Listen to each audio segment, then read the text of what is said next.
예, 지난 주일에는 또 이렇게 설교 영향이었나 여기 꽉 찼더니 오늘은 또 왜 비었어요? 어떻게 설교를 해야 여기 꽉 차죠? 예. 하여튼 여러분은 옛날에는 여기 앉을 자리가 없었잖아요. 우리가 그거를 좀 회복하자고요. 다 산당을 폐하지 못했다고, 산당 예배 드리다가 다 망했다고 하는데, 이렇게 편의성으로 그냥 나의 편리성으로 이제, 근데 그때는 이제 이런 유튜브가 없었죠. 근데 요즘에는 어쩔 수 없이 이렇게 유튜브가 나가게 되다 보니까 이제 여러분들이, 그러니까 이 정도의 고난을 여러분들이 좀 이렇게 여러분들이 좀 겪어야 다른 고난이 쉽게 지나갈 것 같아요. 예배드리러 오는 이 고난을 여러분들이 좀 즐겁게 좀 겪으시기 바래요. 내가 조금 힘들면 여기 오는 게 하나도 안 힘들어, 그죠? 조금 힘든 일이 있으면 갈 데 있어, 그죠? 갈 데 있어서 지금 온 거야. 조금 편하면 오늘 이제 점심 먹으러 나가야지.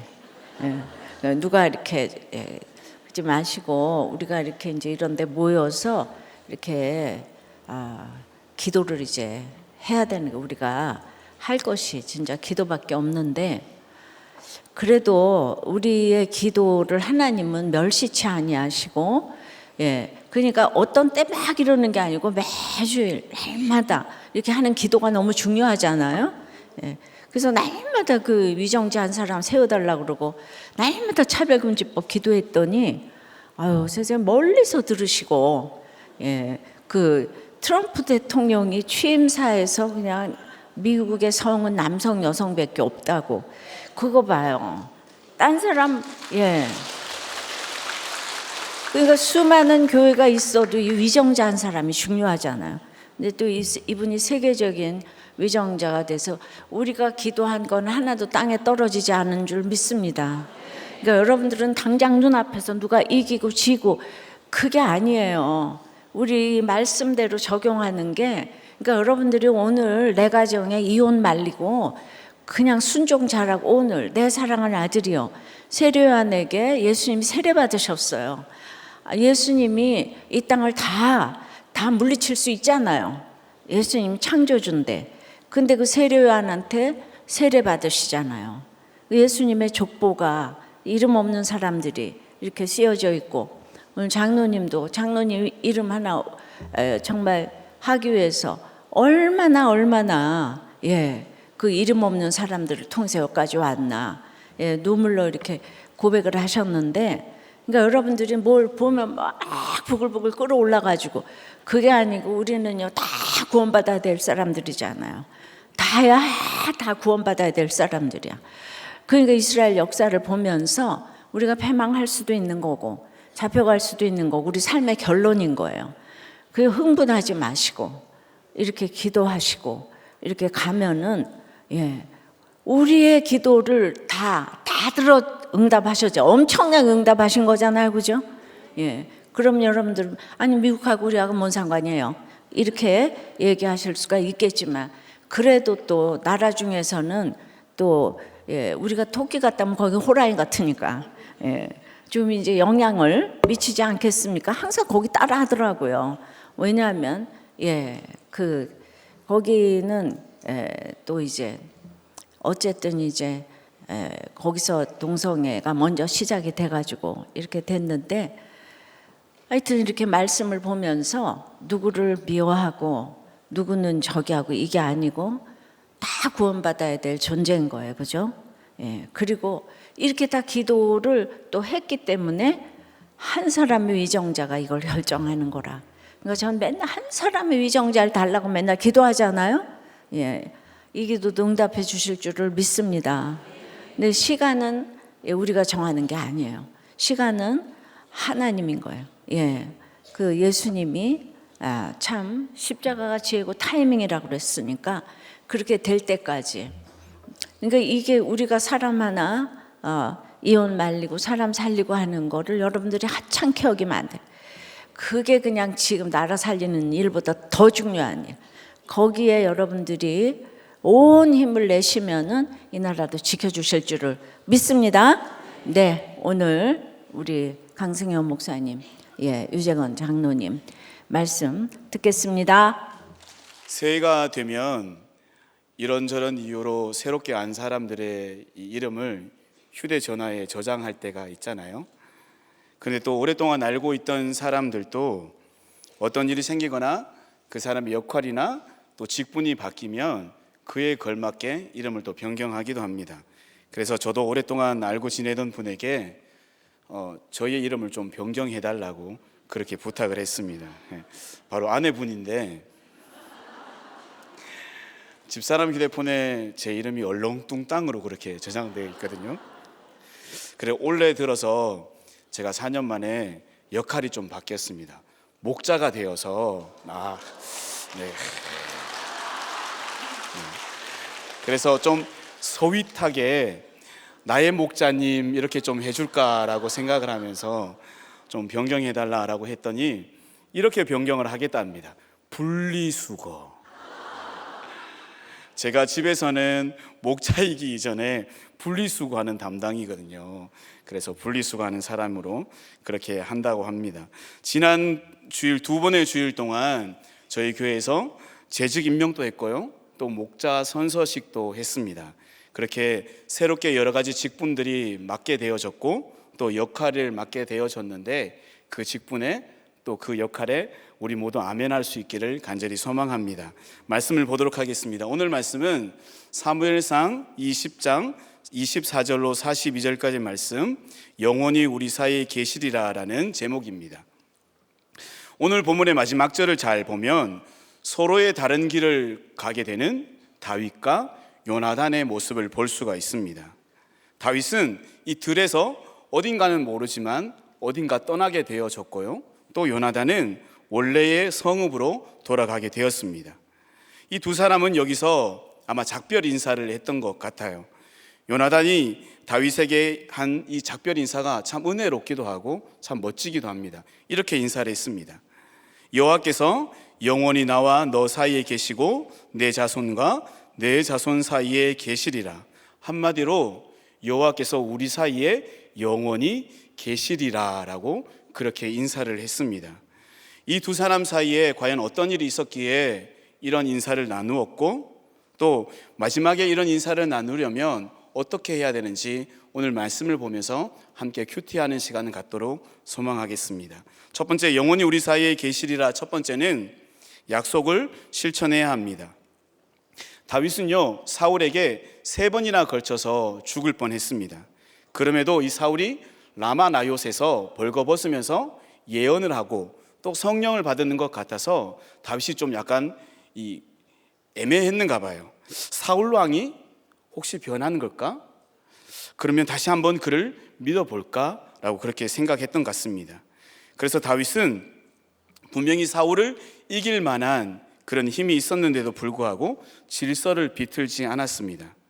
사울의 구원을 위해서 끝까지 마지막까지 한 번 더 그렇게 고민하고 생각했습니다. 그래서 자기 친구인 또 사울의 아들인 이 요나단과 머리를 맞대서 어떻게 할까라고 궁리를 했었죠. 식사 자리에서 사울이 다윗을 어떻게 생각하는지 확인해 보자라고 그렇게 이야기를 했습니다. 오늘 본문엔 드디어 이 다윗과 요나단의 작전의 날이 실전되는 날입니다. 달의 초하루예요. 첫째 날 이 월삭에는 왕가의 식구들이 모여서 함께 식사를 하는 자리가 있는데요, 다윗은 일부러 그 자리에 참석하지 않았습니다. 사울은 다윗이 무슨 일이 어떤 사정이 있어서 참석하지 못했는가 보다라고 그렇게 넘어갔어요. 근데 그 다음 날이 되어서 또 다윗이 보이지 않자 이제 사울의 본심이 슬슬 드러나기 시작합니다. 27절입니다. 이튿날 곧 그 달의 둘째 날에도 다윗의 자리가 여전히 비었으므로 사울이 그의 아들 요나단에게 묻되 이새의 아들이 어찌하여 어제와 오늘 식사 자리에 나오지 아니하느냐 하니, 다윗을 가리켜 뭐라고 이야기하고 있어요? 이새의 아들이라고 이야기합니다. 이렇게 부르는 것은 거리감 있는 사람을 부르거나 또 그 사람을 경멸의 의미로 부른 겁니다. 우리나라로 따지면 어이 김씨, 어이 박씨 이렇게 부르는 거죠. 한마디로 직분도 붙이지도 않고 그리고 상대를 하대하듯이 그렇게 부르는 겁니다. 다윗을 왕가의 사위로는 맞이했습니다. 그리고 함께 식사는 하려곤 하지만 이 사울의 본심은 아직까지 다윗은 누구일까요? 양치는 목동, 한낱 소년에 불과한 것입니다. 이제 요나단은요, 사울에게 다윗이 알려준 대로 그 이유를 설명합니다. 그런데 요나단은 다윗이 말한 것보다 훨씬 더 자세하게 설명을 하면서 다윗에 왜 참석하지 못했는지 그 핑계를 대고 있습니다. 다윗의 형제들이 다윗이 매년제에 참석하기를 강권했다고, 그래서 정말 어쩔 수 없이 다윗이 그 예루살렘으로 제사를 지내기 위해서 돌아갔다라고, 내가 그렇게 가라고 이야기했다라고 합니다. 자, 여기에 현장 분위기를 한번 좀 생각해 보면 좋을 것 같습니다. 사울이 지금 다윗을 향해서 이새의 아들이라고 그렇게 이야기했잖아요. 근데 방긋방긋 웃으면서 이새의 아들 어디 갔어? 이렇게 이야기했을까요? 아니죠. 얼굴이 울그락불그락 하면서 지금 당장이라도 혈기를 내고 분노에 가득 찬 얼굴로 이새의 아들이 도대체 어디 갔느냐고 그렇게 이야기했을 겁니다. 그럼에도 요나단은 침착하게 그 이유를 설명하고 있습니다. 그러면 어떻게 요나단이 그런 환경에서도 요나단이 그런 이야기를 설명하고 있을 수 있을까요? 바로 요나단은 다윗이 요나단과 함께 약속을 했기 때문입니다. 그냥 약속을 한 것도 아닙니다. 다윗에 향한 하나님의 구속사를 깨달았고 그리고 요나단 자신들의 후손을 두고 하나님 앞에 맹약했기 때문입니다. 다윗과 요나단이 이 사울의 본심을 알기 위해서 작전을 짤 때요, 요나단은 그냥 어떠한 행동을 하겠다라고 그냥 계획을 세웠던 것이 아닙니다. 다윗과 언약을 맺은 겁니다. 다윗에게 하나님의 헤세드의 사랑, 그러니까 언약의 사랑을 자기의 후손들까지 베풀어 달라고 그렇게 하나님 앞에서 약속을 한 겁니다. 그러면서 자기 아버지 사울의 본심을 알아보겠노라라고 그렇게 이야기했습니다. 맞습니다. 그렇기 때문에 요나단은요, 다윗과 했던 그 약속, 하나님 앞에 드렸던 그 맹약이 있었기 때문에 환경이 어떠하든지 간에, 지금 아버지의 분노가 얼마나 차있든지 간에 그 약속을 지키기 위해 지금 다윗이 베들레헴에 갔다라고 그렇게 말하고 있습니다. 우리는 참 많은 약속들을 합니다. 우리가 예배 시간에도 보면 세례식 때, 유아 세례식 때 그렇게 약속을 하고 예라고 이야기를 하죠. 주일에는 목자 선서식까지 하면서 그렇게 서약을 했습니다. 그리고 결혼 예식 때는 어떨까요? 혼인 서약까지 하죠. 그리고 저희 사역자들도 매년 교회 앞에 서약을 하고 그것을 충성되이 행하겠다라고 서명까지 합니다. 서약은요, 맹세하고 약속하는 겁니다. 이것은 어떠한 환경이 바뀌더라도, 그리고 나와 상대방이 정신적으로, 육체적으로, 그리고 또 심리적으로 어떠한 상태로 변하든지 간에 그것은 목숨 걸고 지켜야 하는 겁니다. 우리들 교회가 목숨같이 지키는 약속이 있습니다. 어떤 약속일까요? 결혼 서약, 혼인 서약의 약속입니다. 가정을 지키는 겁니다. 결혼식을 올릴 때 하나님 앞에 성경책 위에 손을 얹고 기도했던 그 약속을 지키기 위해 존재하는 교회다라고 이야기해도 과언이 아닐 겁니다. 저희 할머니께서는 아버지가 어려서부터 큰 아버지만을 많이 편애하셨습니다. 아버지는 늘 피해의식에 눌려 있었고, 그리고 그 결핍을 어떻게 하든지 운동과 술로 풀려고 하셨습니다. 제가 어려서 기억나는 게, 아버지가 술을 마실 때면 3일, 4일씩 완전 폐인처럼 그렇게 술을 드시곤 하셨습니다. 그리고 오랫동안 운동을 하셔서 얼마나 힘이 좋은지, 그래 술 먹고 난동을 부리면 동네 사람들이 와서 매달리고 붙들고 해도 그것을 감당하지 못했습니다. 어머니는 이런 아버지의 결핍과 폭군 성향을 전혀 알지 못하고 결혼식을 올렸습니다. 아버지는 마음에 들지 않으면 길 가는 한복판에서 어머니를 때리기도 하고 발로 차기도 하고 넘어뜨려서 그렇게 또 구타도 하셨습니다. 또 어려서 자주 어머니와 둘만 시외버스를 타고 외가댁에 간 적이 종종 있었는데요, 커서 알고 보니까 그때마다 어머니가 외가댁에 돈을 꾸러 집이 워낙 또 좋지 않아서 그렇게 다녔다라고 알게 됐습니다. 이렇게 가진 것도 없었고요, 폭력에 술 중독까지 있는 아버지를 몇 번이나 도망쳐서 살지 않겠다라고 생각했지만 혼자서 살 자신도 없었고 또 혼자서 사는 것도 너무 무서워서 또 집으로 돌아오시고 또 집으로 돌아오셨습니다. 제가 초등학교 어느 날이었는데 그때 학교를 마치고 집에 돌아왔는데 집에 모든 집기류가 다 무너뜨려 부서지고 다 넘어져 있었고 난장판이 되어져 있는 겁니다. 아버지는 술에 취해서 옷도 하나도 입지 않으시고 그렇게 누워 계셨습니다. 엄마는 어디로 갔는지도 모르고 혼자 이렇게 집을 치우고 있는데 작은 소리가 하나 들렸습니다. 현아, 여기야 라고요. 숨어서 아빠가 자기만을 기다리고 있던 엄마였던 거죠. 엄마 얼굴을 보니까 온 얼굴이 막 다 터져서 입술도 막 피가 나고 막 그렇게 되어 있었어요. 그리고 엄마가 저를 잠깐 불러서 밖에 나가서 경양식집이었죠. 옛날에 경양식집에 가서 돈가스를 사주셔서 그렇게 먹었는데 엄마는 드시지도 않고 계속 울고만 계시는 거예요. 그래서 먹어라 해도 조금도 안 드시고 계속 그렇게 울고만 계셨습니다. 그날 어머니는 정말 이제는 마지막이다 그렇게 생각을 하시고 도망치고 이혼하시려고 마지막으로 저를 한번 보고 그래도 밥을 좀 먹이고 그렇게 하려고 했던 것 같았어요. 그런데 혼자인 저를 보면서 온갖 걱정과 기도가 나오더라는 겁니다. 하나님, 얘 혼자 이 집에 두고 가면 얘도 나중에 남편처럼 혹시 저런 사람이 되는 거 아닐까요? 그러면 어떻게 해야 할까요? 그냥 저 하나 죽었다 생각하고 이 자리를 지키고 있으면 되는 걸까요? 내가 여기 있을 테니 이해만은 우리 아들은 저렇게 되지 않게 해주세요 라고 그렇게 기도를 했다고 합니다. 어머니는 이 가정을 지키기 위해서 그 순간 기도하며 결단을 하신 겁니다. 어머니는 결혼이라는 하나님과의 약속을 지키고자 매맞고 주위 사람들과 친정 식구들의 이 안타까움의 걱정을 뒤로 한 채 남편의 자리, 남편의 아내의 자리로 또 자녀의 어미의 자리를 그렇게 지키셨던 겁니다. 저는요 아까 서두에 이야기했듯이 좀 매사에 얼렁뚱땅 그렇게 넘어가는 사람입니다. 약속도 지키다가 얼렁뚱땅 넘어가는 게 일수입니다. 그런데 만약에 어머니께서 그 가정을 그렇게 지키지 않았다면 제가 어떻게 됐을까 생각을 한번 해봤습니다.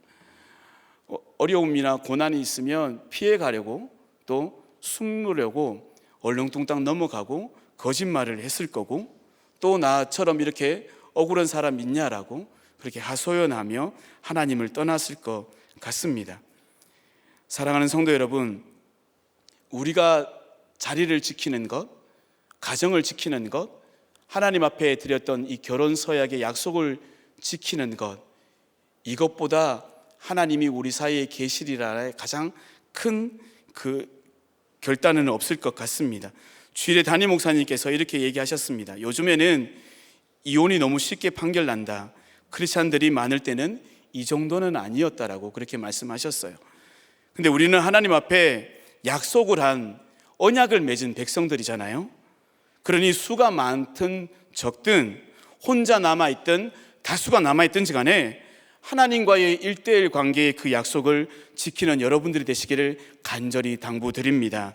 우리들 교회가 가정을 지키는 교회이면, 이혼을 막는 교회이면 우리들의 한 명 한 명이 그 가정에 주신 약속을 적용으로 지키고 그 약속을 다시 한번 매일매일 상기할 수 있기를 간절히 소망합니다. 적용 질문 드리겠습니다. 사랑하는 사람과 최근에 한 약속은 무엇입니까?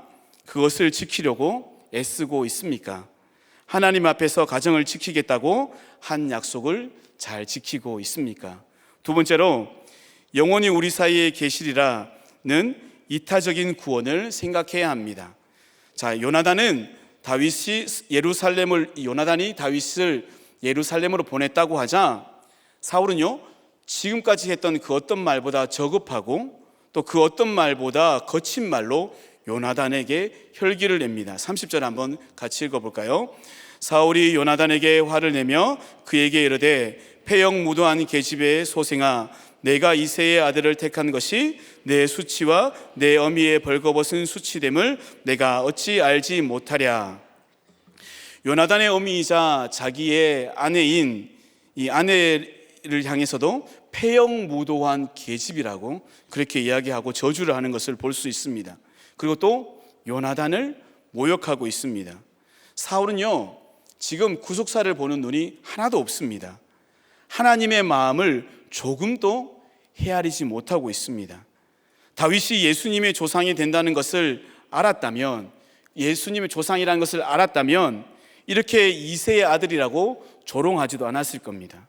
그리고 그를 살리려고 노력하는 자신의 아들 또한 이렇게 저주하지 않았을 겁니다.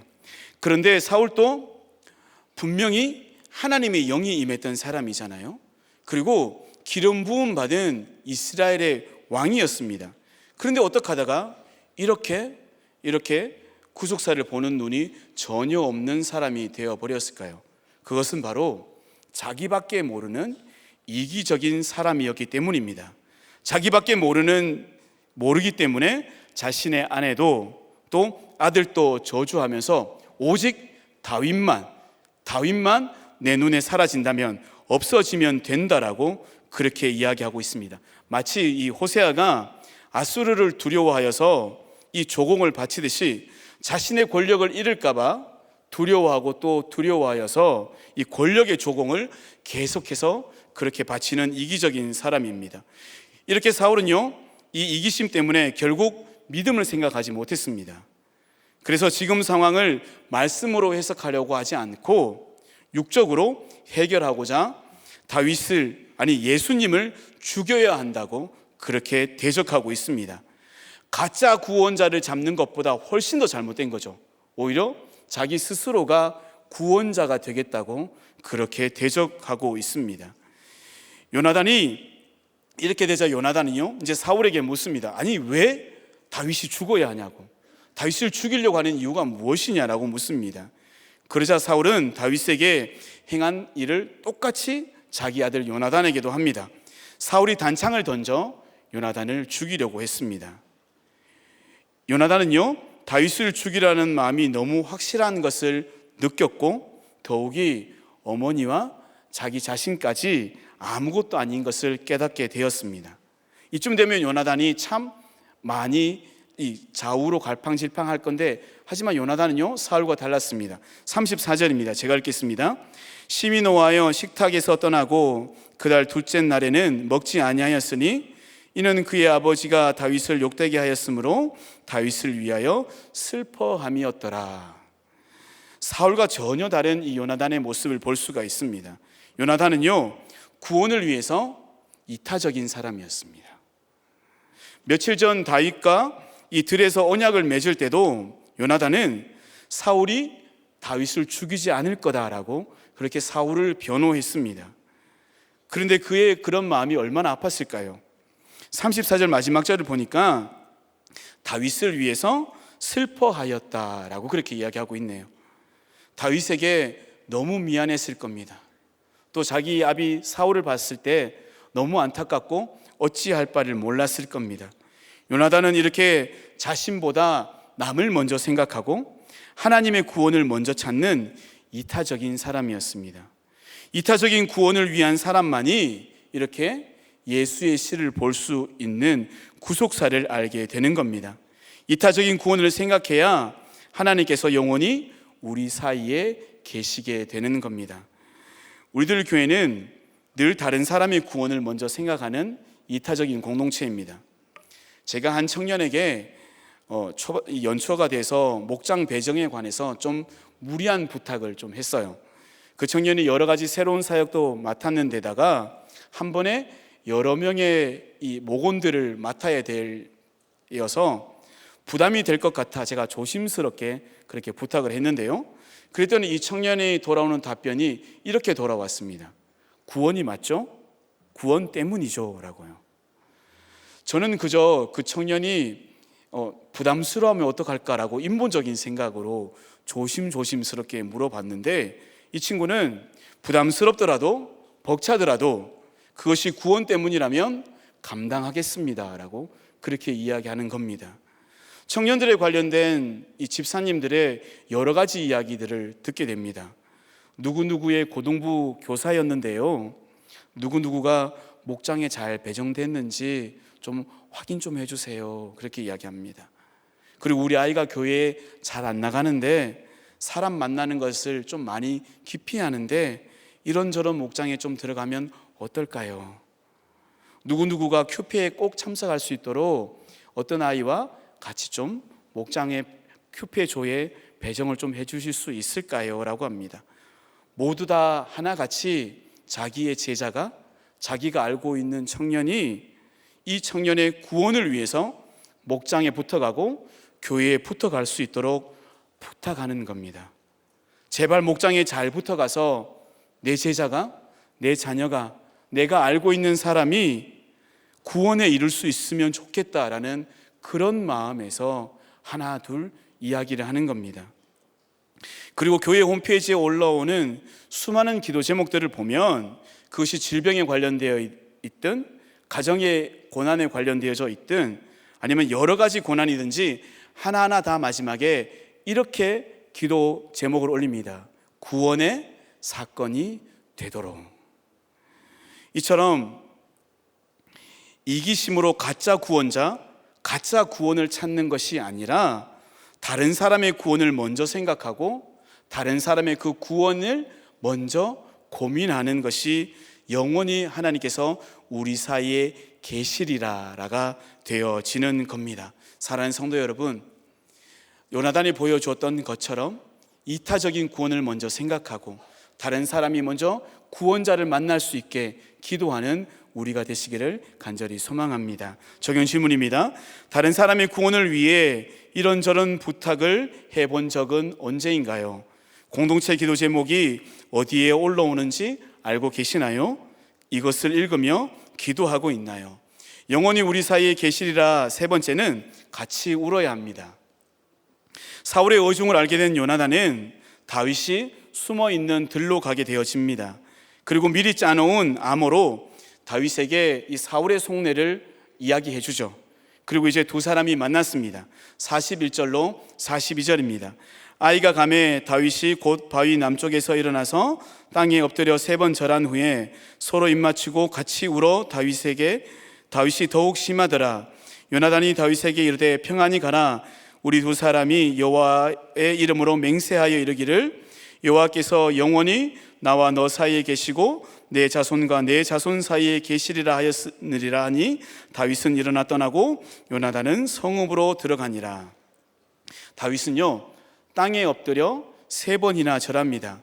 자기의 생명의 은인이자 그리고 언약의 당사자인 요나단에게 최고의 예우를 갖춰서 그렇게 인사를 하고 있습니다. 그리고는 서로 입을 맞춰 울고 있습니다. 이후에 다윗은요 광야의 시간을 보내면서 참 수많은 사건 사고들로 그 고난의 시간을 보내게 됩니다. 두 사람이 각자의 길로 가지만 남겨진 자는 누구일까요? 요나단입니다. 어찌 보면 이별을 하고 헤어질 때 떠난 사람보다 남겨진 자가 훨씬 더 힘들고 감당해야 되는 것이 많을 겁니다. 성경은요 다윗의 이야기를 주로 다루고 있기 때문에 다윗의 힘든 이야기들이 부각되어 있지만 요나단의 이 고난도 만만치 않았을 겁니다. 요나단은 다시 궁으로 돌아가서 온갖 전쟁을 해야 했고요 망상과 이기심이 가득한 사울 곁에 남아 있어야 했습니다. 사랑하는 친구이자 언약관계였던 다윗을 죽이려고 더욱 더 미친 사람이 되어가는 이 아버지 사울의 모습을 매일매일 지켜봐야 했을 겁니다. 그리고 수많은 전쟁에 참여해서 육체적으로도 말할 수 없는 어려움의 시간, 고난의 시간이었을 겁니다. 이렇게 서로의 아픔이 있었을 것을 예감한 두 사람은 서로 부둥켜 안으면서 울고 있습니다. 최고의 공감을 해주는 겁니다. 눈물보다 함께 울어주는 것보다 그 사람의 아픈 마음을 공감해 줄 수 있는 행동은 없을 겁니다.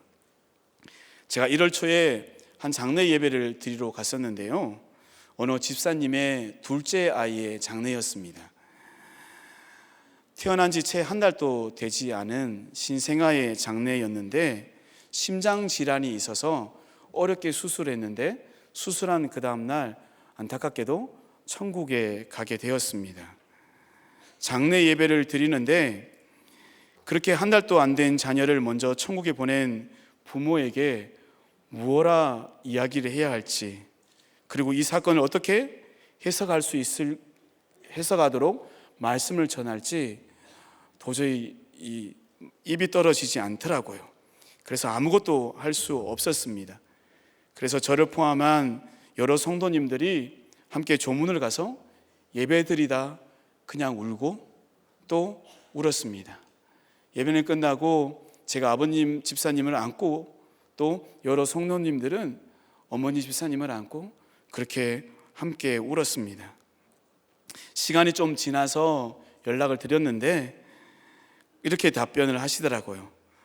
매주일 주시는 말씀으로 이 사건을, 이 고난을 해석받으며 나아가고 있다고요. 그리고 장례 예배 때 와주신 여러 성도님들이 함께 울어주신 덕분에 큰 위로가 되고 힘이 되어서 지금은 잘 이겨내고 있다라고 그렇게 말씀하셨습니다. 우리 교회 장례 예배에 가보면 유가족을 위해서 아무 관계가 없음에도 같은 초원 식구라고, 같은 마을 식구라고 한 걸음에 달려와서 함께 울어주고 그 자리를 지키면서 위로를 전하는 모습을 볼 수가 있습니다. 그러면 유가족들은 어떤 위로보다 큰 위로와 힘을 얻습니다. 다른 것을 하지 않고 다만 그냥 함께 울어주는 것이 이렇게 큰 공감이 되는 겁니다. 우리는요, 애통이라는 단어를 자주 씁니다. 슬프고 가슴 아프다라는 그런 뜻입니다. 다른 일을 위해서 슬프고 가슴 아픈 심정으로 함께 울어줄 수 있는, 그것이 하나님과 우리 사이에 영원히 함께 계시는 이유일 겁니다. 적용 질문 드리겠습니다. 교회에서 말씀을 듣거나 목장에서 나눔을 할 때 울며 회개하고 공감을 한 적은 언제인가요? 지금이라도 당장 나를 위해 애통하며 울어줄 사람은 누구인가요? 말씀을 정리하도록 하겠습니다.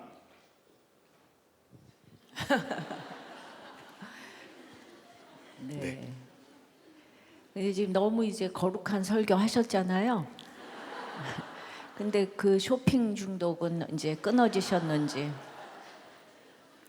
네, 제가 한 2달 정도 물건을 아무것도 안 사고 있다라고 첫 목장에 얘기를 하니까, 아니 지난달에도 2달이더니라고 집사람이 그렇게 이야기하더라고요.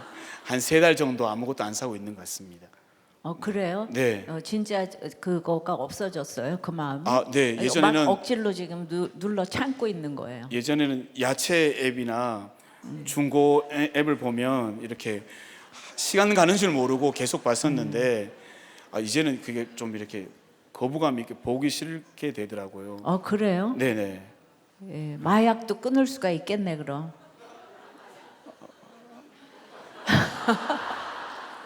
제가 해보지 않아서 잘 모르겠으나 구속사의 말씀이 들어가서 회개가 되고 살아난다면 분명히 끊을 수 있을 것 같습니다. 근데 진짜 참 안 되는 사람은 안 되는 것 같아요. 그래서 우리가 여기서 이렇게 늘 얘기할 때 큐티만 하고 공동체 들어가면 모든 거 다 끊는다고 이제 다 그렇게 얘기를 하지만 또 안 되는 사람들 많이 있거든요. 예, 그럴 때 우리가 참 그 절망을 하게 되는 것 같은데, 네. 이제 그래서 우리들 교회가 또 겸손할 수밖에 없는 것 같아요. 우리 힘으로 할 수 없는 게 많이 있어가지고, 예, 뭐든지 다 되면은 그럼 이제 큐티가 구속사가 아니고 세속사가 이제 또 될 수가 있기 때문에 여러분들 가운데 지금 안 되는 것들 너무 많이 있고, 그러니까 온 교회가 다 저기 응답받고 구원받아도 내 새끼가 안 받으면은 다 아무것도 안 들리거든요. 예, 근데 그렇게 지금 문제를 또 아직 안 되는 것 같은 그런 식구들이 그래도 또 집집마다 다 있어요. 있어서 여기 이렇게 오는 거니까, 예, 그냥 저렇게 지금 목사님이 난 지금 3달 동안 생각이 안 난다. 석 달이라서 그렇지 1년 지나고 물어보면 또 모르는 거거든요. 예. 그래서 정말 되었다 하면 없는 얘기를 지금 우리는 남북 왕조를 보면서 계속 보고 있거든요. 예, 되었다 하면 없는 것 같아요.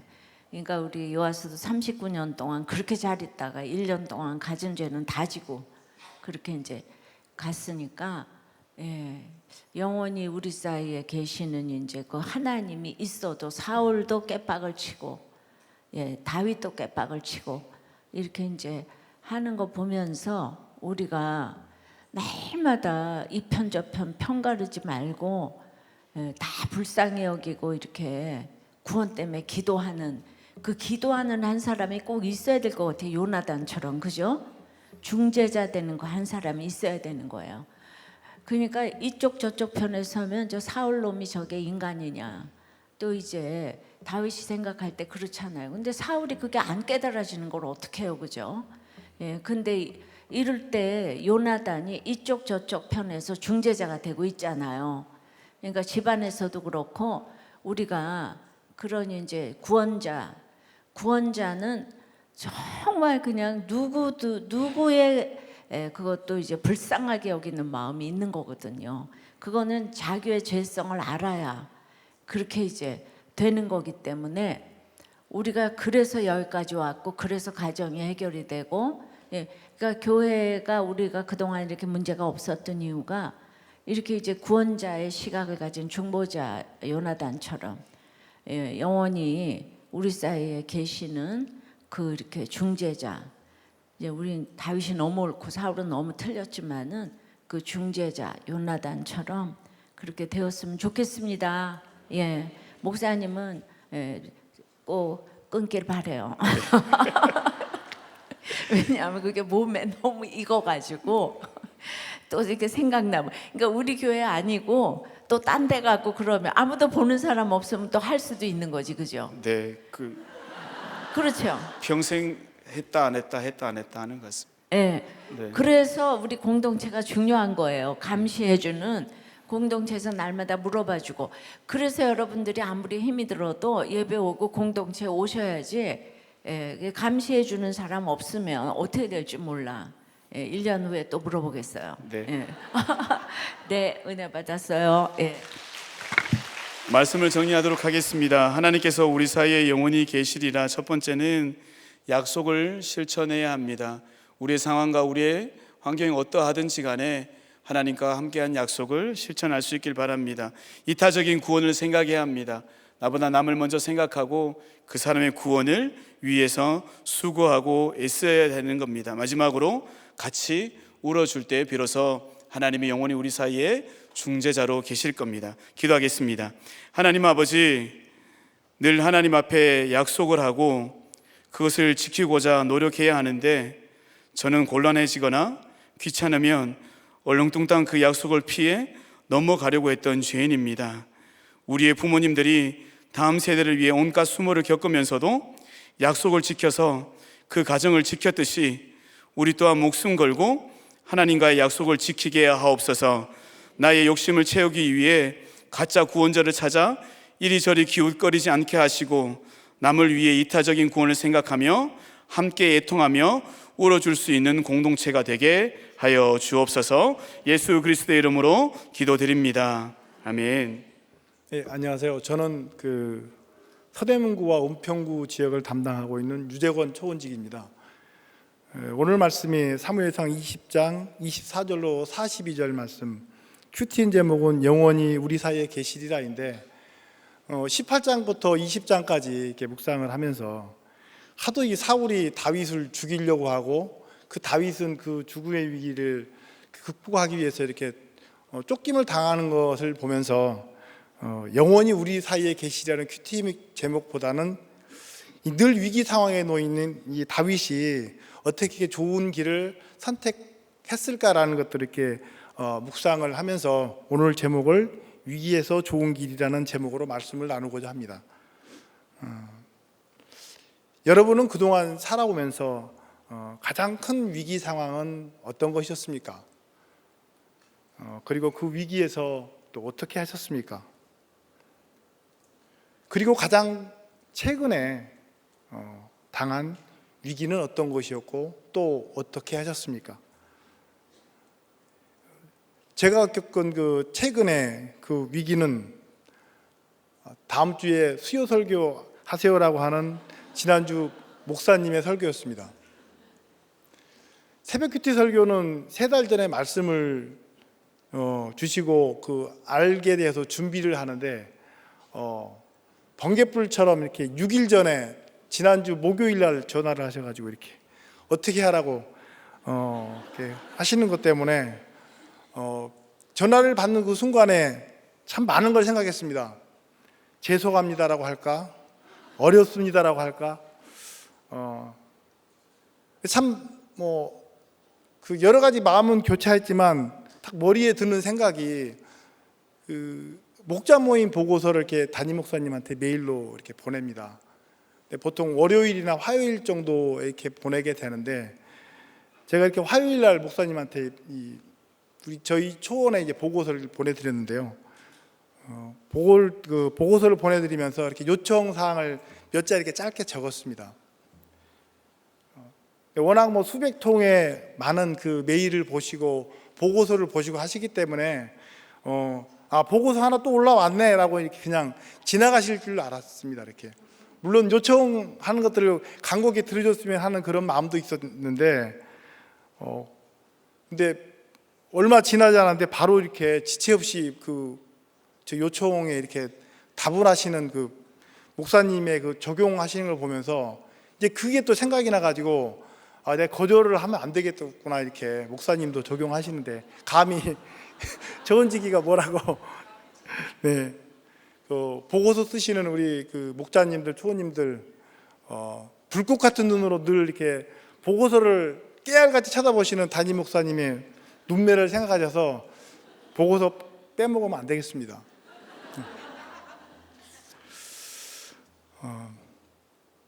오늘 말씀의 주인공인 그 다윗은 사무엘상 17장에서 보면 이스라엘 군대가 엘라 골짜기에서 골리앗 때문에 40일 동안 왕도 온 이스라엘 군대도 어쩔 줄 몰라서 벌벌 떨고 있는 위기 상황에 주변 사람들의 만류에도 불구하고 물매와 돌멩이 하나로 그 위기 상황에서 가장 좋은 길을 선택을 했습니다.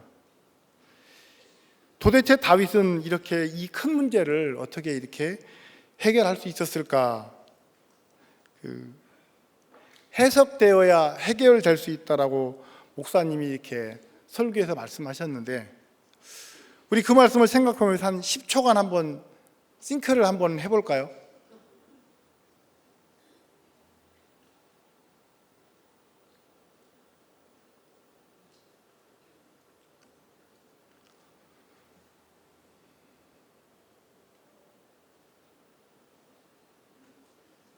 (10초) 다 됐죠? 네. 저는 다윗이 골리앗을 객관적으로 봤기 때문이라고 생각을 했습니다. 구약을 잘 드시고 또 이렇게 잘 소화를 하셨다면 쉽게 맞출 수 있는 이 문제라고 생각을 합니다.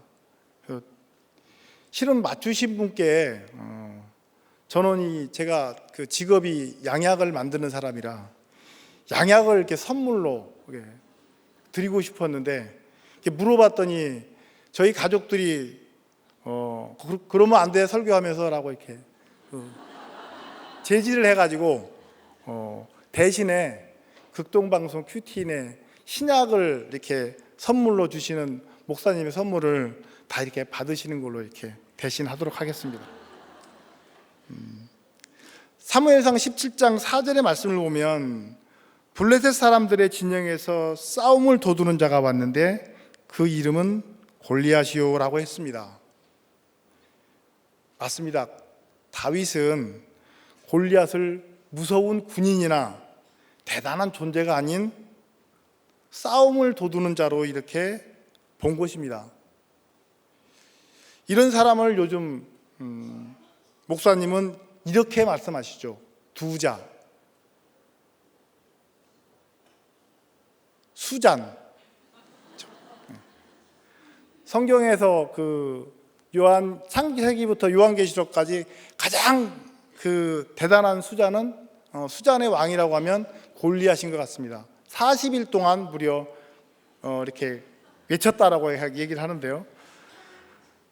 그러나 18장부터 20장까지 정작 자신을 죽이려고 하는 그 사울왕에 쫓겨다니며 자신의 죽음의 위기에서 어쩔 줄 몰라서 헤매이고 있는 그런 다윗입니다. 절친인 요나단은 자신의 아버지가 다윗을 죽이지 않을 거라고 이렇게 확신 있게 말을 하지만 자신과 죽음 사이에는 한 걸음뿐이라고 말할 만큼 위기에 놓인 다윗의 적용을 보면서 우리도 위기 상황에서 벗어나기 위해 어떻게 적용하게 하는 것이 올바른 길인지 살펴보고자 합니다. 먼저 객관적으로 자기 자신을 그 상황을 알아야 합니다. 사울은 다윗을 죽이려고 하는데 가장 절친인 친구인 그의 아들 요나단은 다윗, 내 아버지는 너 안 죽일 거야. 이러니 참 다윗이 어떻게 해야 할지 고민이 많았을 것 같습니다. 틈만 나면 자신을 죽이려고 했던 사울의 그 의도를 알기 전까지는 다윗은 안심할 수 있는 상황이 아닙니다. 아무리 요나단이 친하고 거짓말할 사람은 아니지만 그의 말만 따르고 믿기에는 너무나 어려웠습니다.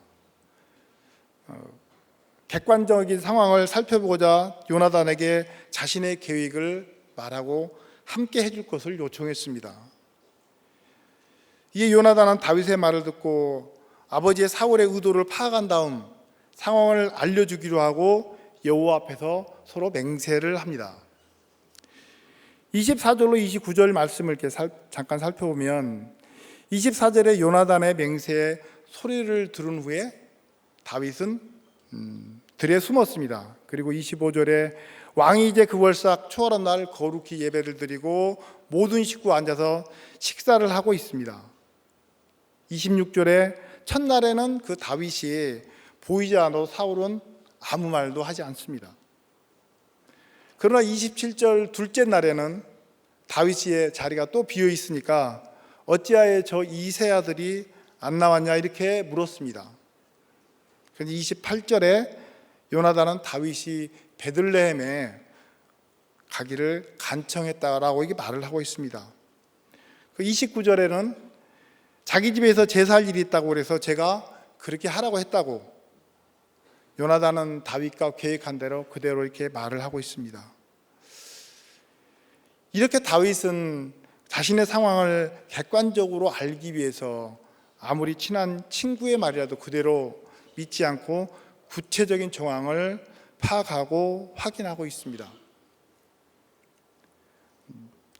저는 직장에서 7년간 노조위원장을 했습니다. 하나님의 종이 아닌 사랑의 종으로 살면서 가정과 교회보다 우선하며 최선을 다했고 또 많은 성과도 만들어냈다고 생각했는데 삼선에 도전하는 선거에 나왔음에도 혼자 나왔음에도 딱 한 표가 부족해서 떨어졌습니다. 눈앞에 닥친 사건이 해석이 되지 않으니 억울하고 분한 마음에 어떻게 해야 할지 갈등을 했고 또한 해결책을 찾기 위해서 힘든 시간을 보냈습니다. 주변에 있던 사람들은 일구동성으로 당연히 너만큼 하는 사람이 어디 있냐며 다시 출마를 권유했고 저도 다시 위원장이 되고 싶어서 출마를 했습니다. 그러나 현실은 많은 사람들이 7년간 해놓은 일이 뭐냐면서 이렇게 부정적인 시각이 많다는 것을 보지는 못하고 어리석게도 저에게 좋은 얘기만 하는 사람들 말만 믿고 따랐습니다. 오늘 다윗은 요나단 같은 절친의 말도 그대로 믿지 않고 자기 자신의 그 상황을 객관적으로 보려고 했는데 저는 그렇게 하지 못했습니다. 하나님께 기도하고 목장과 공동체에 솔직한 마음을 말하며 어떻게 하는 것이 객관적인 상황을 인지를 살폈어야 하는데 그러지는 못했습니다. 사람을 의지해서 물었고 선거에 당선되기 위해서 저의 욕심대로 해결하려고만 했습니다. 그때 한참 사무엘상 말씀을 목사님이 이렇게 설교하셨을 때인데요. 늘 내 죄를 보고 해석받는 하나님의 종으로 살라고 목사님은 말씀하시고 하셨는데, 저는 한 귀로는 듣고 또한 한 귀로 흘리면서 사람의 종으로 사는 것이 좋아 사람의 말에 의지해서 다시 선거에 나갔던 것입니다. 그리고 낙선했고 패배감에 젖어서 절망하고 낙심하며 죽고 싶은 시간을 보냈습니다. 객관적으로 제 모습을 또 제 정황을 살피지 못한 삶의 결론이 인정됩니다. 위기에서 좋은 길은 두 번째로 분노와 책임전 가는 사람은 떠나야 합니다. 우리 30절과 31절 말씀을 다 같이 봉독하도록 하겠습니다. 시작. 사울이 요나단에게 화를 내며 이르되 패역무도한 계집의 소생아, 내가 이새의 아들을 택한 것이 내 수치와 내 어미의 벌겋이 수치됨을 내가 어찌 알지 못하랴. 이새의 아들이 땅에 사는 동안은 너와 내 나라가 든든히 서지 못하리라. 그런즉 이제 사람을 보내어 그를 내게로 끌어오라. 그는 죽여야 할 자니라 한지라. 아멘. 사울의 본심이 딱 드러났습니다. 당장 다윗을 데려오라고, 내가 죽어야 되겠다고 이렇게 말을 하고 있습니다. 이런 사울의 분노와 혈기내는 모습을 보면서 내가 그래도 아버지를 이렇게까지 보지는 않았는데 잘못 봤구나, 요나단은 그렇게 생각을 했을 겁니다. 그래서 이제 32절에 요나단이 아버지에게 도대체 왜 다윗이 무슨 죽을 죄를 지었다고 그렇게 죽이려고만 하는지 반문을 합니다. 그러니 33절에 사울은 그 아들 요나단에게 이런 패역무도한 놈의 계집에 소생하며 단창을 들어서 그 아들까지 죽이려고 합니다. 결국 요나단이 그의 아버지 사울이 다윗을 죽이기로 결심한 줄을 확신을 하게 되었습니다. 34절에 요나단은 심히 노하여 식탁을 떠났고 그 달의 둘째 날에는 먹지도 아니했고 다윗을 위해서 너무 슬퍼했다고 했습니다. 친한 친구 요나단 말만 믿고 따랐다가 죽을 뻔한 상황에 놓여 있음을 보는 현장입니다. 35절부터 40절까지 그래서 요나단은 이제 작은 아이를 데리고 다윗과 정하는 시간에 둘러나가서 활을 쏘아 다윗을 죽이기로 결정했다는 것을 알립니다. 그 화살을 보고 다윗은 나보고 이제 떠나라는구나. 그래서 이제 결국은 떠남으로 결정이 되었습니다. 지난주 4월달 첫 주 주보에 장년부를 대상으로 하는 국내 띵크트립 공고가 올라왔습니다. 저는 직장도 다니고 있고 독서실과 스터디 카페를 함께 운영을 하다 보니 일상에 쉼도 없었고 늘 잠이 이렇게 부족해서 갈 수가 없는 그 상황이라고 생각을 하고 저하고는 이렇게 상관이 없는 일이라고 이렇게 판단을 했습니다. 그런데 어느 날 평원 목사님께서 이렇게 전화를 했습니다. 이번에 띵크트립 가실 수 있으세요? 하시는데 직장일과 사업으로 잠잘 시간도 부족한 상황이라 단칼에 거절을 했습니다.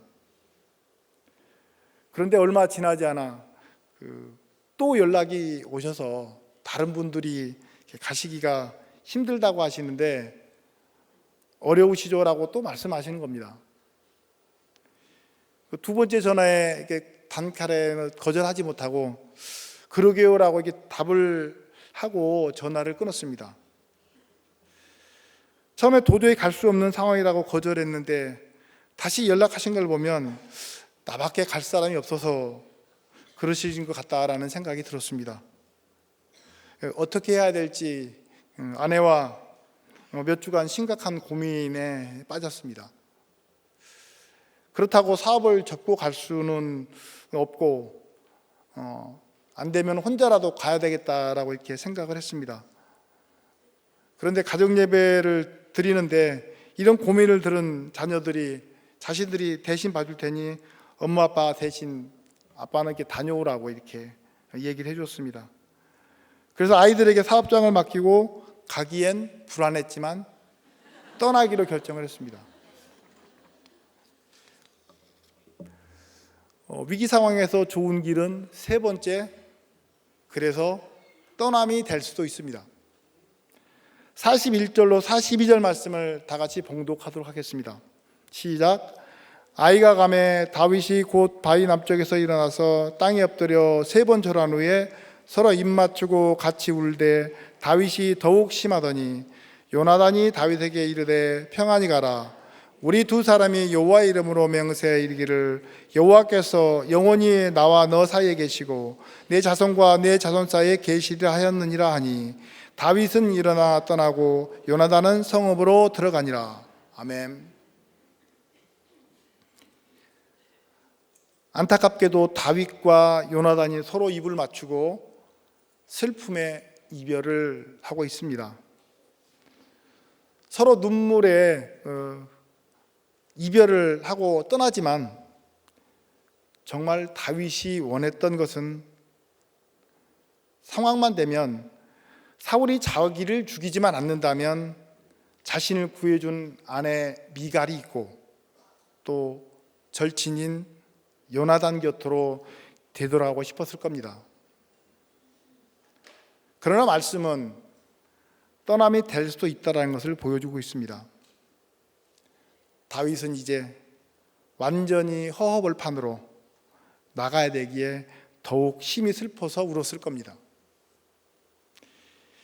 23장 15절에서 다윗과 요나단과 잠시 스치듯 지나가면서 몰래 만난 적은 있지만 공식적으로 이게 마지막 만남입니다.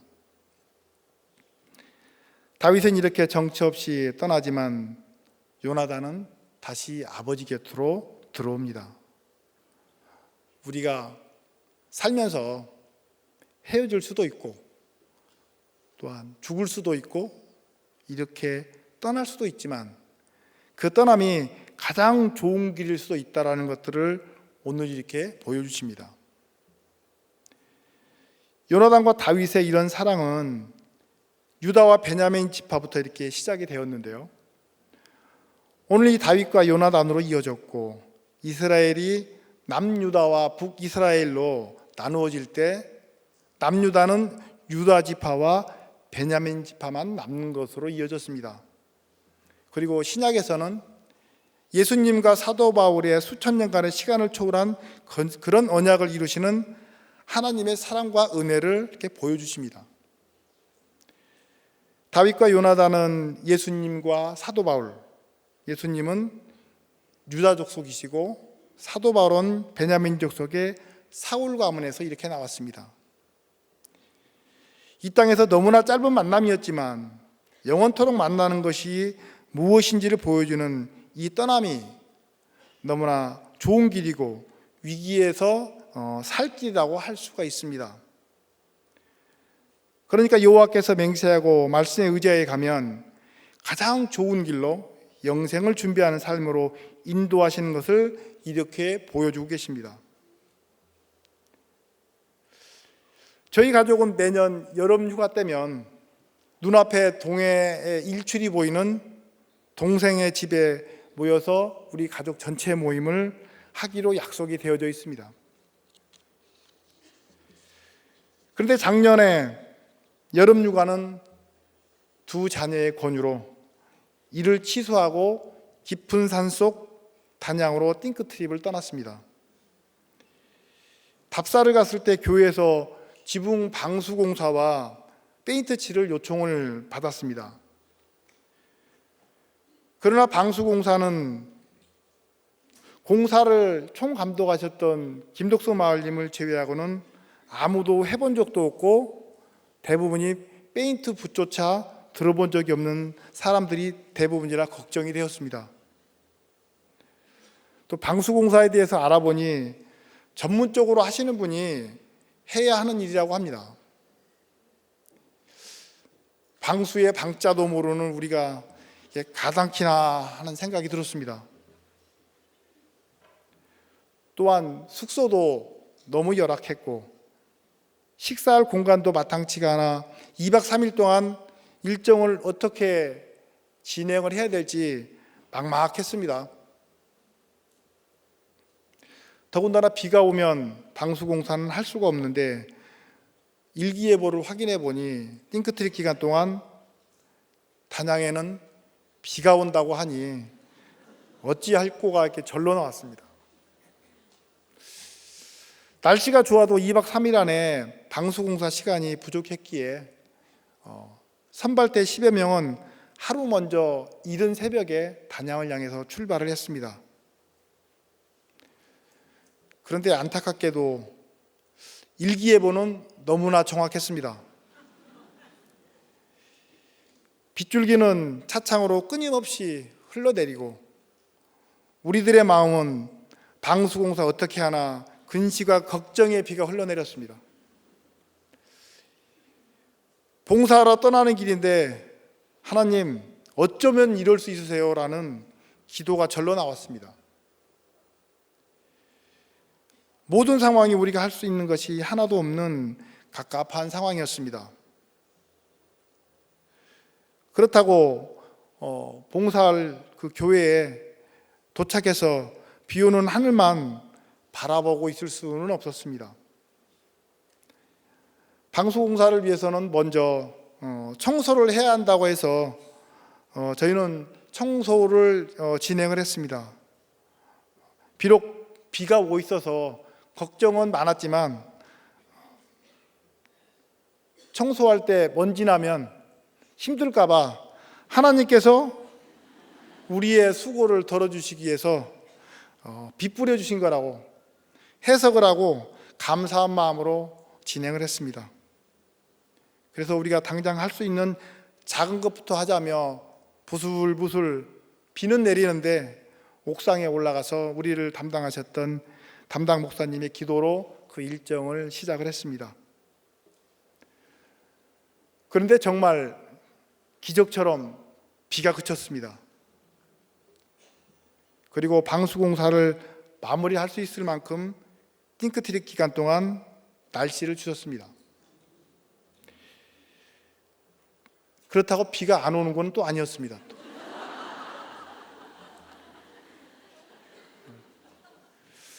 날씨도 또 기술도 되는 것이 없는 불가능할 것 같았던 방수 작업도 마을님께서 요령을 가르쳐 주시면서 시키는 대로 따라 하다 보니 마지막 공사까지 잘 마무리되었습니다. 저희가 제대로 잘 하는 사람이 없었기 때문에 정말 잘 하고 있는지 아니면 모르는지도 잘 모르는데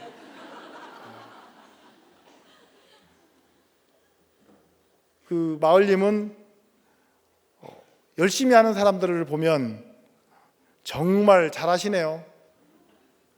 또 어떤 분은 정말 한 번도 안 잡아보신 분 같습니다. 소꿉장난하는 같이 세워라 내워라 이렇게 붓질하고 하시는데 그런 분에게는 집사님 정말 꼼꼼하시네요.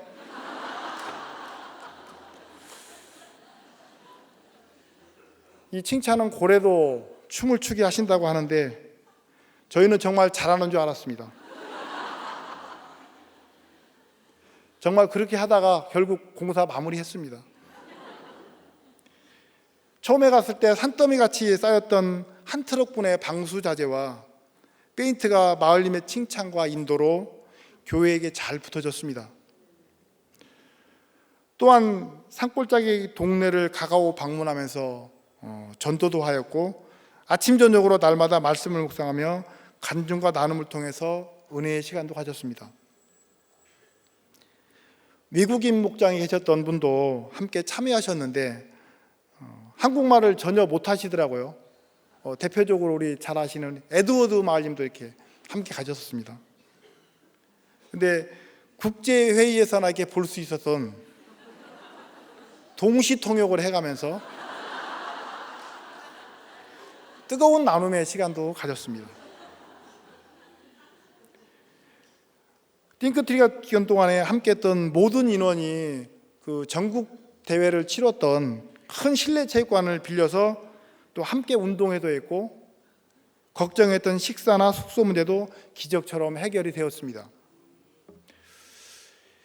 그 띵크트랩 디렉으로 처음 섬기게 되어 처음에 어떻게 해야 하나, 무엇을 할까 이렇게 걱정을 많이 해서 먼저 가신 팀들에게 이렇게 물었더니 의견을 들으니 노방전도, 찬양대회, 기발한 아이디어, 다양한 프로그램들을 이렇게 가지고 계셔서 의견을 들을 때마다 이렇게 위축이 되었습니다.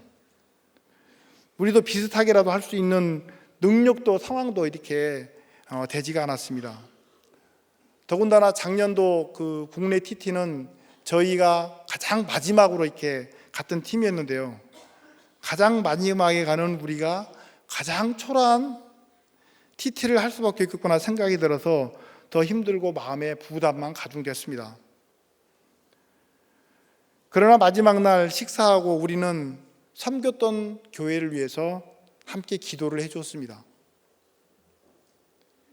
그리고 섬김을 받았던 교회에서는 우리들 교회를 위해서 기도를 해주시며 아름다운 이별을 했습니다. 다윗과 요나단이 서로 부둥켜 안고 작별의 인사를 할 때 서로를 위하는 마음이 이런 마음이 아니었을까 생각이 들었습니다.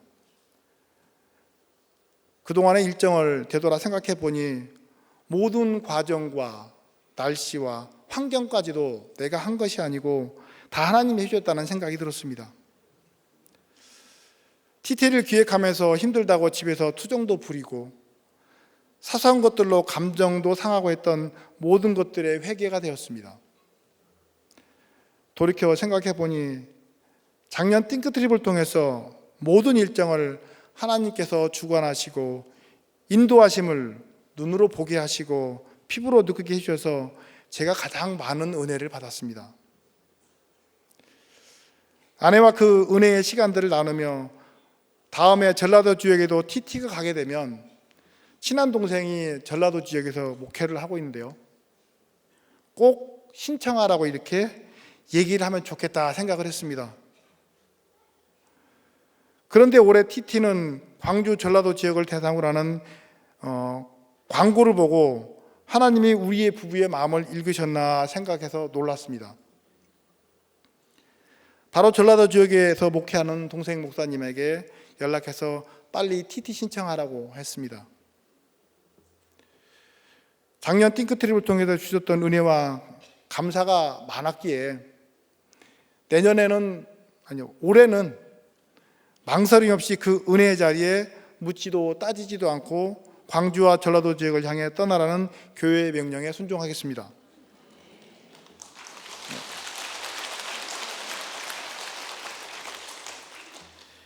여러분들도 띵크트립 해석하면 생각 여행인가요?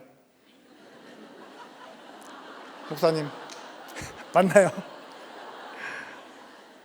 그 띵크트립을 떠남을 적용하셔서 주시는 은혜와 감사를 함께 누리셨으면 좋겠습니다. 네. 말씀을 뵙겠습니다. 네. 오늘의 설교는 여러분 띵크트립 잘 가라 지금 그 얘기 하는 건 아셨죠?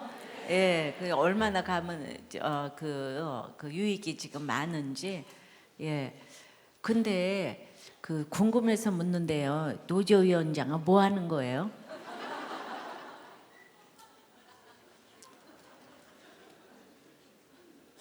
근로자를 대표해서 네. 대변하는 대변인입니다. 그런데 그러니까 항상 회사하고 이렇게 척을 져가지고. 그건 아닙니다. 예.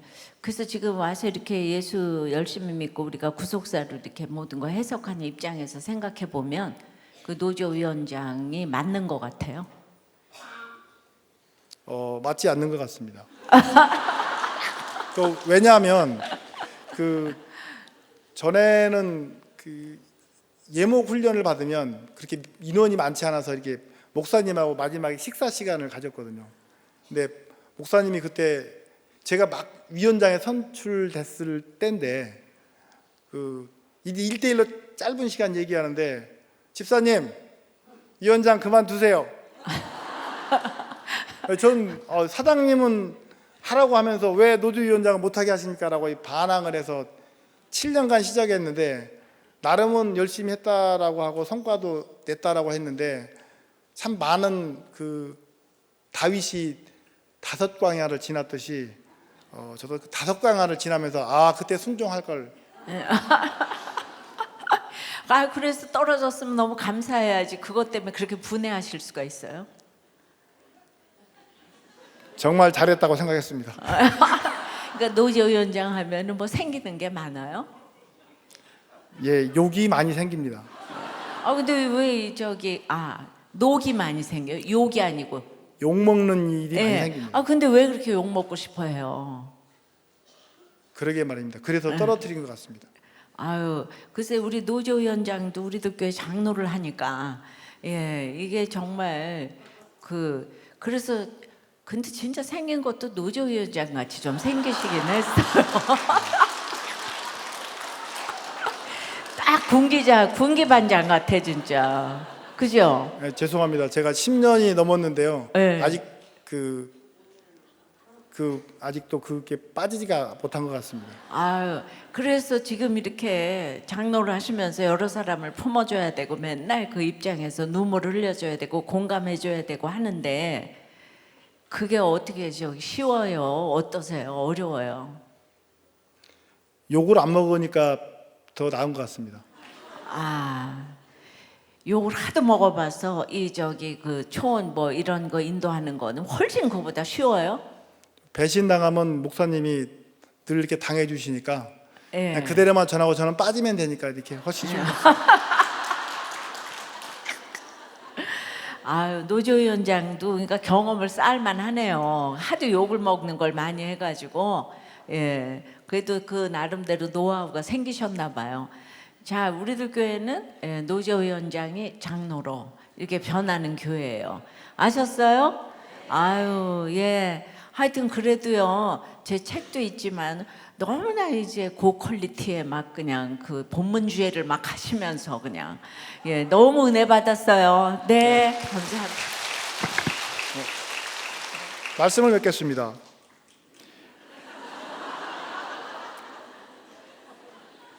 위기가 기회가 되는 길은 내 상황을 객관적으로 봐야 하고 아무리 함께 있고 싶어도 분노와 책임 전가하는 사람은 떠나야 한다고 하십니다.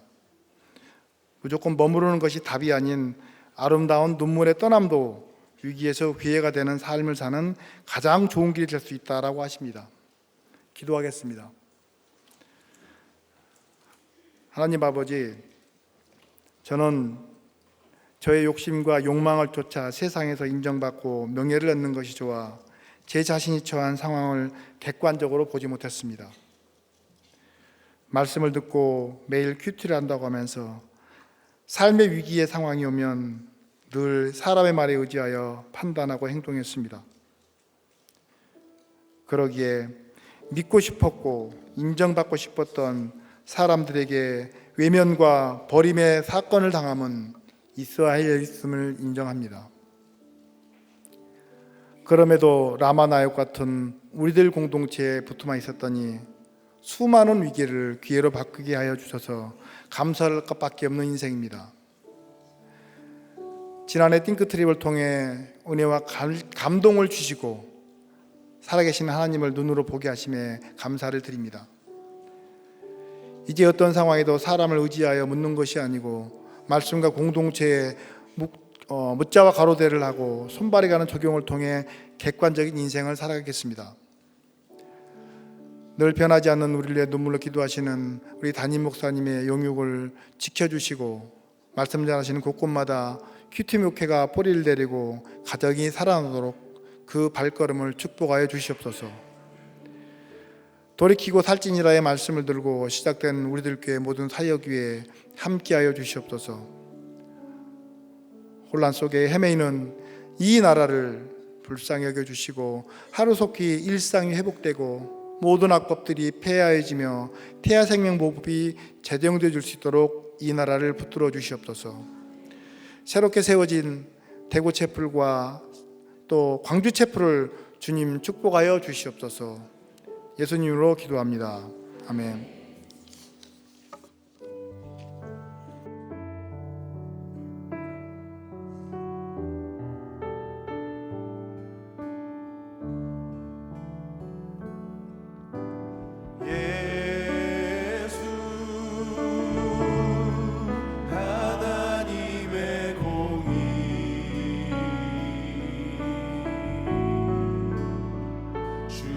생자 그의 나라 임하시네.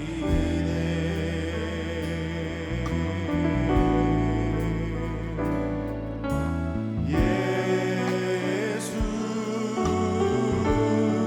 재물이 되신 주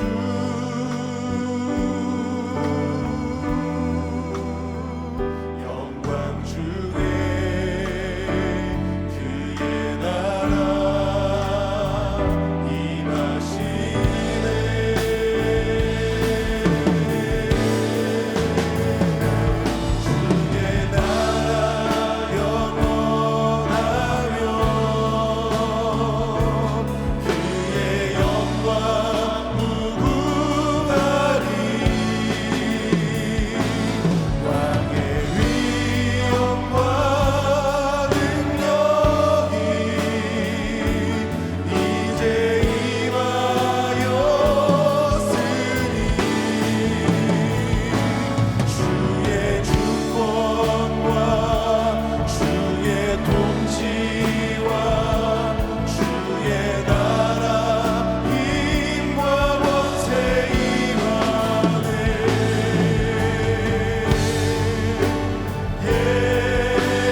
주신 말씀을 가지고 기도하는 시간 갖도록 하겠습니다.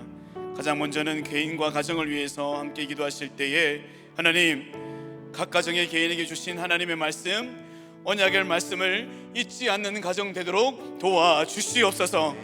이곳저곳에 힘 있는 곳에 기웃거리며 어떤 조공을 바칠까 생각하지 않도록 도와주시고, 오직 하나님 앞에 먼저 예배를 드리는 우리의 가정 될 수 있도록 도와주시옵소서. 믿지 않는 이웃을 생각하며 울면서 함께 기도하는 가정 되도록 도와주시고, 이타적인 구원에 적용을 두고 고민하는 우리의 자녀들 되도록 도와주옵소서.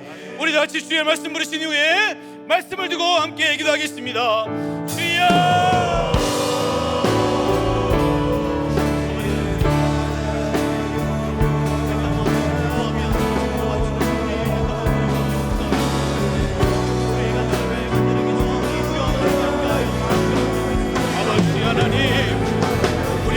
앞에 머리 숙여 기도합니다.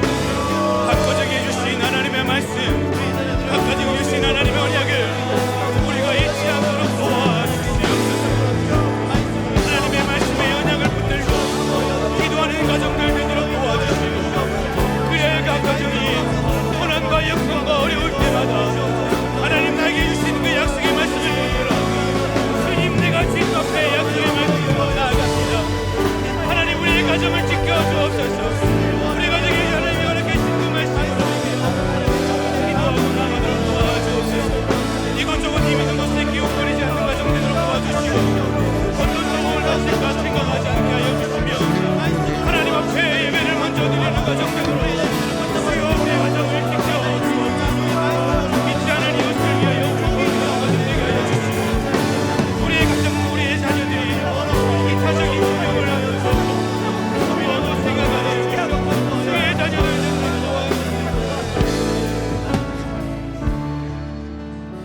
서서 기도하실 때에 우리 교회를 위해서 함께 기도하길 소망합니다.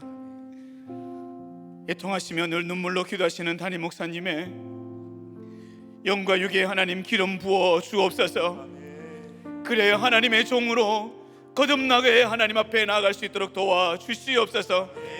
담임 목사님의 각종 사역으로 구속사가 전하시게 하시고 한 사람이, 한 가정이, 한 교회가 살아날 수 있도록 주님 도와 주옵소서. 하나님, 우리들 교회를 통해서 대구와 광주에 채플이 이루어졌는데 하나님 그곳에서 그 현장과 동일한 은혜가 이루어질 수 있도록 도와 주옵소서. 우리들 교회 성도가 현장 예배에 참여하여 하나님 앞에 산당의 제사를 무너뜨리고 주님 이곳에서 하나님 앞에 예배를 드릴 수 있는 성도들 되도록 도와 주옵소서. 주일학교의 큐페와 청년국 큐페를 통해서 다음 세대가 삼위 하나님만이 진짜 구원자임을 알아가는 큐페가 될 수 있도록 주님 도와 주옵소서. 우리 같이 교회를 위해서 한 번 더 주의 이름으로 신우에 기도합니다. 주여.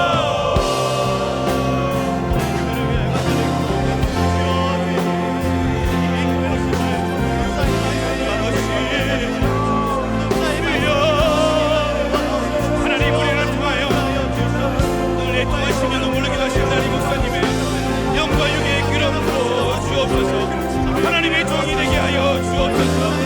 주님, 담임 목사님의 각종 사역으로 구속사가 전해지게 하시고 한 사람이 살아나게 하여 주옵소서. 쓰고 있는 가정이 살아나고 쓰고 있는 교회가 살아나고 나라가 살아나게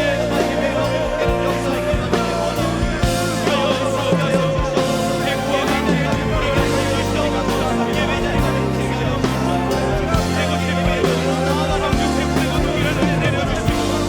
하나님의 기름 부으심이 여기 되게 하여 주옵소서. 하나님 앞에 우리의 현장 예배를 허락하여 주시옵소서. 우리가 각자의 현장 예배를 폐하여 하나님 앞에 나와 이곳에 이 자리를 지키고 주의 순서를 거룩하게 할 수 있도록 도와주시옵소서.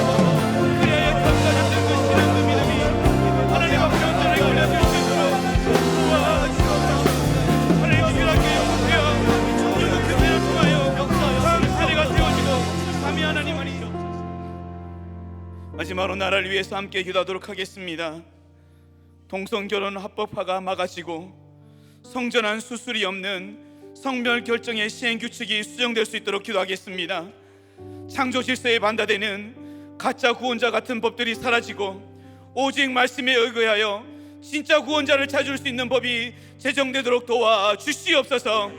세상 왕을 두려워하여 인본적으로 조공을 바치는 우리나라를 불쌍하게 여겨주시고 하나님을 두려워하고 회개하는 한 사람이 세워지도록 주님 도와 주옵소서.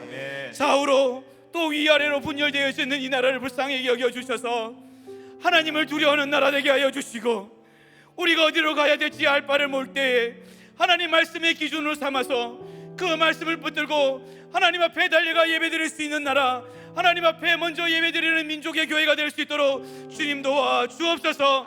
우리 다 같이 나라를 위해서 마지막으로 주여 한번 부르고 기도하겠습니다. 주여.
하나님 아버지, 진짜 구원이 무엇인지, 진짜 구원자가 누구인지 늘 말씀으로 일깨워주는 공동체로 저희를 불러주시니 너무나 감사합니다.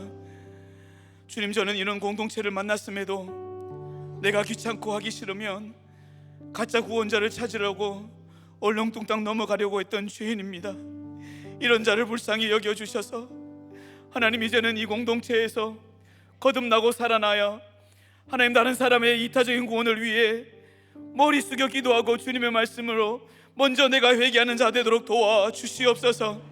하나님, 우리 모두가 하나님 앞에, 사람 앞에 약속한 것들이 있습니다.